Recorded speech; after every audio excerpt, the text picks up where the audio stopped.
नमस्ते दोस्तों, स्काईमेट वेदर में आपका स्वागत है। मेरा नाम महेश पलावत है। इस वीडियो में हम बात करेंगे कि जो पहाड़ों पर लगातार मूसलाधार बारिश हो रही है, बादल फट रहे हैं और बहुत ज्यादा जान माल का नुकसान हो रहा है। आपने देखा होगा कि पहले धराली में बादल फटा था, उसके बाद किश्तवाड़ में था, अभी फिर से ये जो शिमला वगैरह के आसपास में कुल्लू मनाली और ये रामबन में, फिर से रियासी में फिर से बादल फटा है। लगातार जो बादल फट रहे हैं और इस बार जो इंटेंसिटी और फ्रीक्वेंसी सबसे ज्यादा है और सबसे ज्यादा नुकसान देखने को मिल रहा है। तो पहले देखते हैं कि ये क्यों हो रहा है। तो ये जो बादल फटने की घटनाएं हो रही है, वो क्या हो रहा है कि अब एक के बाद एक साइक्लोनिक सर्कुलेशन जो है वो बंगाल की खाड़ी में बनते हैं, लो प्रेशर एरिया बन करके ये उत्तर की तरफ जा रहे हैं। तो ये जो साइक्लोनिक सर्कुलेशन आप देख सकते हैं, ये आप देखो, ये हरियाणा और पंजाब के ऊपर बना हुआ है। इससे पहले ये थोड़ा सा पीछे था और वेस्टर्न डिस्टर्बेंस जो है वो सेंट्रल पाकिस्तान और पंजाब के उत्तरी इलाकों में बना हुआ है।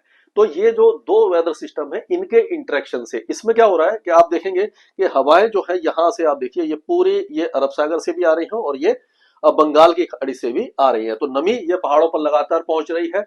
तो जब इस तरह की जो मॉइस्चर फीड होता है, वेस्टर्न डिस्टर्बेंस है और कोई वेदर सिस्टम बनता है, तो पहाड़ों पर भारी बारिश होने की संभावना बढ़ जाती है। तो वही देखने को मिल रहा है। और इस तरह का ये एपिसोड जो है, यानी कि जो एक तरह से आप कह सकते हैं कि वेदर सिस्टम का ये जो एक तरह से संगम है, वो लगातार देखने को मिला है। जुलाई के आखिर से लेकर के अगस्त के महीने में सबसे ज्यादा है और सितंबर के पहले 7 दिन भी इसी तरह की वेदर एक्टिविटी हो सकती है।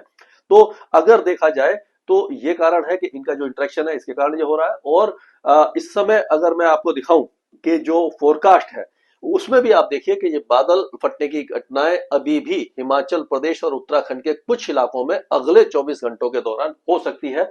और कई जगह पर इस तरह की मूसलाधार बारिश की संभावना है। और सबसे बड़ी बात यह है कि जो वेदर रडार यानी डॉपलर रडार है, उसका जो एक तरह से कह सकते हैं कि डेंसिटी इन इलाकों में कम है। 3 डॉपलर रडार है जो आपके हिमाचल में है।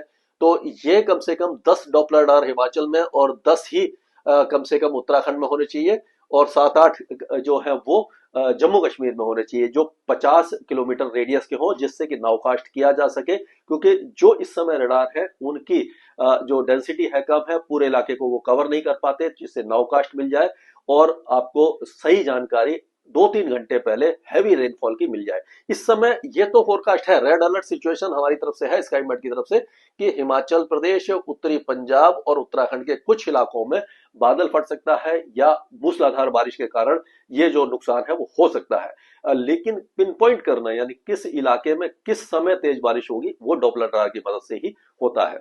लेकिन ये आप मान के चलिए कि जब इस तरह की वेदर एक्टिविटी होती है तो आपको प्रिकॉशन लेने की बहुत ज्यादा जरूरत है। जैसे ही आपको दिखे, क्योंकि विजुअलाइज भी आदमी कर सकता है कि इस समय बहुत घने बादल बन रहे हैं, क्यूमुलनिम्बस क्लाउड है, बिजली की गरज चमक हो रही है और उस समय तेज बारिश आने की आशंका है, तो उससे पहले ही आप किसी ऊंचे स्थान पर चले जाइए। अगर आप नदी या नाले या जो छोटे मोटे जो रिवुलेट्स वगैरह है, यानी कि जो छोटी नदियां हैं उसके आसपास है, तो वहां पर पानी एकदम बढ़ सकता है। क्योंकि जब ऊंचे पहाड़ों पर तेज बारिश होती है तो वहां से जो पानी है, ढलान जहां पर भी होता है, उसी इलाके में आ जाता है।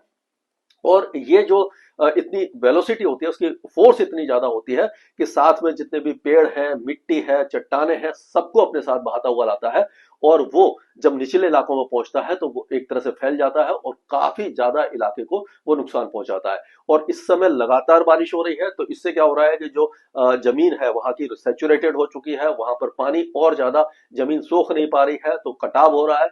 और कभी जब तेज बारिश होती है तो अगर पहाड़ के नीचे के हिस्से में कटाव होता है तो ऊपर का हिस्सा जो है वो भी ढह जाता है और उससे बहुत ज्यादा नुकसान की आशंका बन जाती है। तो अगले 2 दिनों के दौरान हमें लग रहा है कि रेड अलर्ट सिचुएशन है।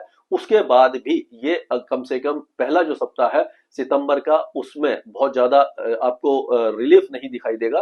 तो मान के चलिए कि एक सप्ताह बहुत ज्यादा क्रूशियल है, उसके बाद जाकर के बारिश की एक्टिविटी में कुछ कमी आने की संभावना नजर आ रही है।